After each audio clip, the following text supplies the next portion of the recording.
Part two to this video. Does anyone know as a child what it's like to be called a loser? I was actually called a loser as a kid. I can't remember. Actually, I can. For, it was around like maybe fourth or fifth grade. Um, Funny thing is, my stepdad did play basketball, growing up, maybe play a little bit in college or whatever school he went to. And growing up as a youth, I wanted to play basketball. And years later, he ended up being one of the coaches with one of his state trooper buddies. And it was one of the games that we had. I don't know if it was like a tournament game or some game that we had, but we lost. And I remember right after that, we were going to take pictures, like Olin Mills type stuff. I don't remember, but one thing that my mom was like, baby, you going to take the picture? He was like, no, I don't take pictures with losers. And that stuck out to me because at the time, again, he was my coach. He was my stepfather, a man that I looked up to because, I wanted to be a son to a man.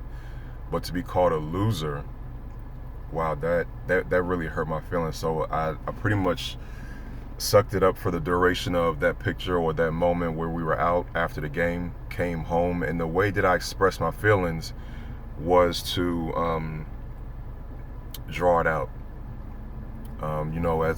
As a kid, you have all these stencils, the letter stencils, the big letter stencils for school to teach you how to draw and write.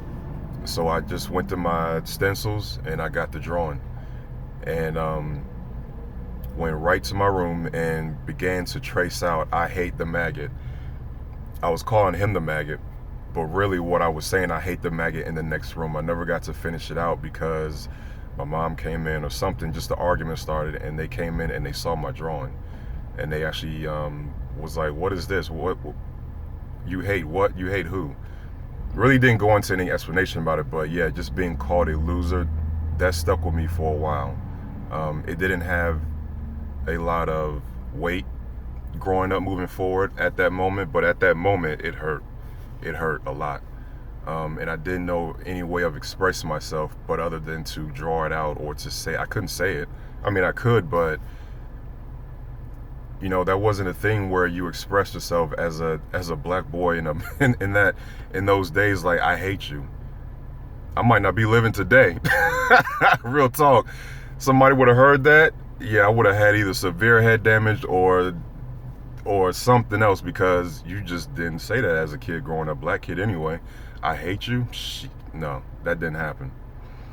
I mean, it did happen, but you paid the price for it. The parents probably either whipped you or went upside your head or was like, yeah, you crazy, you're not gonna stay with me no more. Who you hate who?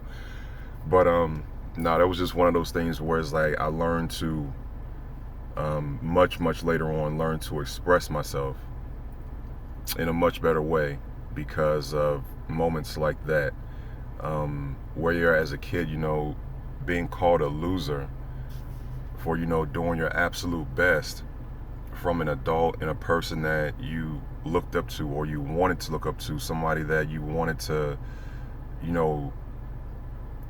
be loved from, and they call you a loser. That hurt. That really hurt. So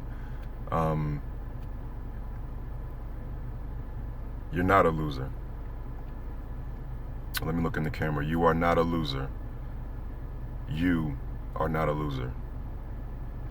You're a winner. You're built to win. And you will win. Put in the work. Be a good person. Build the right relationships. Do what's necessary, but you will win. You are not a loser.